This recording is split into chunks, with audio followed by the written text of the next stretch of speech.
بسم اللہ الرحمن الرحیم۔ السلام علیکم، میں ہوں اشنال اور آپ دیکھ رہے ہیں ہمارا YouTube channel Islamic Info Desk. ایک اعتراض کیا گیا تھا کہ اسلام تلوار کے زور سے پھیلا، جس کا جواب اس سے پہلے والی ویڈیو میں دیا جا چکا ہے۔ اس کے ساتھ ہی ایک اور اعتراض ہے کہ اگر اسلام تلوار کے زور سے نہیں پھیلا تو پھر نبی کریم صلی اللہ علیہ وسلم اور صحابہ کرام رضوان اللہ عنہم کو جہاد لڑنے کی ضرورت کیوں پیش آئی؟ وہ کیوں جہاد لڑا کرتے تھے؟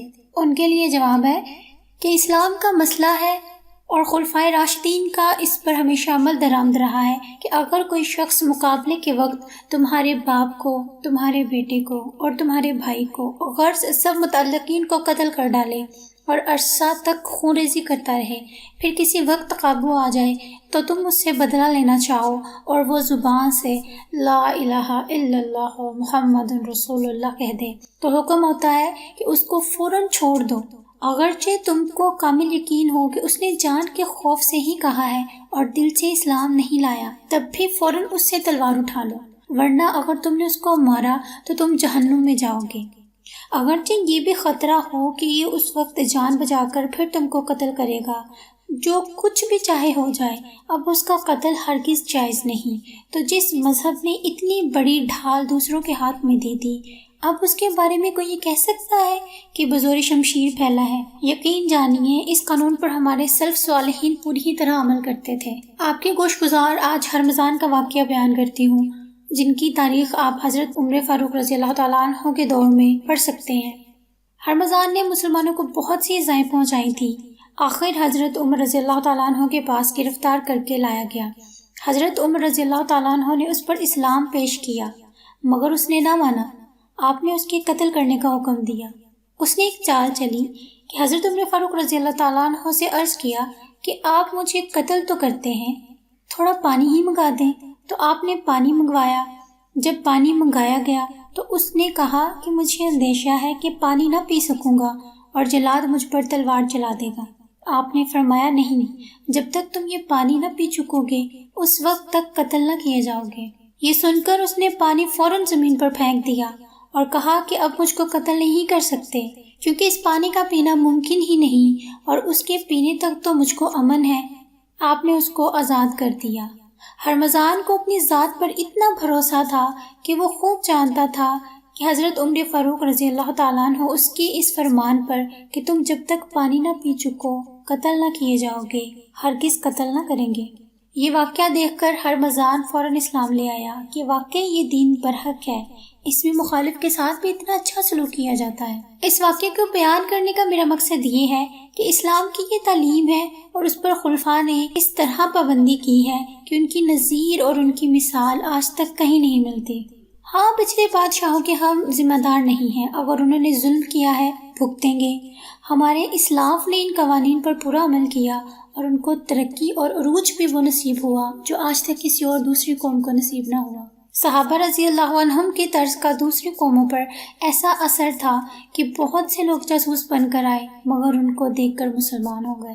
لوگ اسلام کو بدنام کرتے ہیں کہ تلوار کے زور سے پھیلا ہے، واللہ بالکل غلط بات ہے۔ مسلمان لوگوں کو تلوار کے زور سے مسلمان کیا کرتے تھے، تو آج ہندوستان میں جہاں اسلامی حکومت 600 برس تک رہی ہے، ایک بھی ہندو باقی نہ رہتا اگر اسلام کو تلوار کے زور سے پھیلایا جانا تھا۔ تو مولانا محمد قاسم صاحب رحمۃ اللہ علیہ کا جواب ہے کہ اگر اسلام تلوار کے زور سے پھیلا ہے تو یہ بتلاؤ کہ وہ شمشیر زن کہاں سے آئے تھے، کیونکہ تلوار خود سے تو چل کر آ نہیں سکتی۔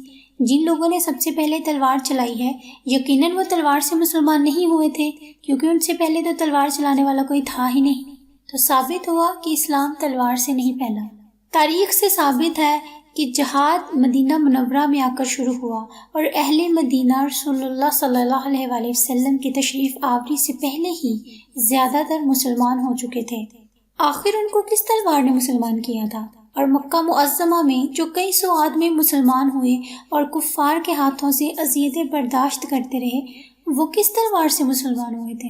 اس سے آگے چلتے ہیں تو دیکھتے ہیں حبشہ میں اسلام کیسے قبول ہوا۔ ہجرت مدینہ سے پہلے بعض صحابہ رضی اللہ عنہم نے حبشہ کی طرف ہجرت کی ہے اور وہاں کفار قریش کے ساتھ مسلمانوں کا مناظرہ ہوا، اور نجاشی شاہ حبشہ نے حضرت جعفر بن ابی طالب رضی اللہ تعالیٰ عنہ کی زبان سے قرآن شریف سن کر بے تحاشا رونا شروع کیا اور رسول اللہ صلی اللہ علیہ وسلم کی رسالت اور قرآن شریف کی حقانیت کی گواہی دی اور اسلام قبول کیا۔ اس پر کس کی تلوار چلی تھی؟ اسی طرح اور بھی سینکڑوں تاریخ میں واقعات موجود ہیں جن سے ثابت ہے کہ اسلام محض اپنی حقانیت سے پھیلا ہے، اپنے حق ہونے کی وجہ سے پھیلا ہے، نہ کہ تلوار سے۔ اگر عرب تاریخ کا مشاہدہ کیا جائے اور ان کی تاریخ دیکھی جائے تو معلوم ہوتا ہے کہ عرب قوم جو جنگ جوئی میں شہرۂ آفاق ہے اور کبھی اور کسی تلوار کے خوف سے اسلام کو قبول نہ کر سکتی تھی، ان کے نزدیک چھوٹی چھوٹی باتوں پر لڑنا، جھگڑنا، مرنا تو معمولی بات تھی، مگر دب کر دین کا بدلنا سخت عیب تھا۔ ہرگز تلوار کے خوف سے اسلام نہ لا سکتے تھے وہ۔ اس پر شاید یہ سوال ہو کہ پھر جہاد کس لیے مشروع ہوا، تو خوب سمجھ لیں کہ جہاد حفاظت اسلام کے لیے مشروع ہوا، نہ کہ اشاعت اسلام کے لیے، اور ان دونوں میں بڑا فرق ہے۔ جو لوگ ان دونوں چیزوں میں فرق نہیں سمجھتے وہی لوگ غلطی میں پڑے ہوئے ہیں۔ جہاد کی مثال ایک آپریشن کی طرح ہے، کیونکہ مادے دو قسم کے ہوتے ہیں، ایک متعدی اور ایک غیر متعدی۔ جو غیر متعدی ہوتا ہے اس کو دواؤں کے ذریعے سے دبایا جاتا ہے کہ کوئی مرہم لگا دیا، اس کی مالش کر دی، وہ دب گیا، اور متعدی مادے کے لیے آپریشن کیا جاتا ہے، اس کو چیر کر نکال دیا جاتا ہے۔ اسی طرح دشمنان اسلام دو طرح کے ہیں، بعض تو وہ ہیں جن سے صلح کر لینی مناسب ہے اور وہ صلح کر کے مسلمانوں کو ستانا بھی چھوڑ دیتے ہیں، اور ان سے تو صلح مصالحت کر لی جاتی ہے۔ بعض ایسے موذی اور مفسد ہوتے ہیں کہ صلح پر آمادہ نہیں ہوتے، ان کے واسطے آپریشن کی ضرورت ہے، اسی کا نام جہاد ہے۔ بس جہاد سے لوگوں کو مسلمان بنانا مقصود نہیں ہے، بلکہ جہاد سے مراد مسلمانوں کی حفاظت ہے۔ لوگ عالمگیر رحمۃ اللہ علیہ کو بدنام کرتے ہیں کہ انہوں نے ہندوؤں کو زبردستی مسلمان کیا ہے، یہ بالکل غلط ہے۔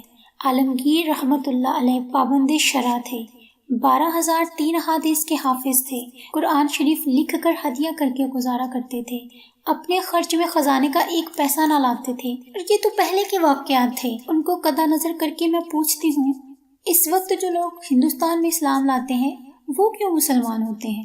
ان پر کون سی تلوار کا زور ہے؟ یقیناً اس وقت کسی طرح بھی ان پر زور نہیں ہے، بلکہ ہر طرح آزادی ہے، نہ ہم ان کو کسی طرح کی طمع یا لالچ دے سکتے ہیں۔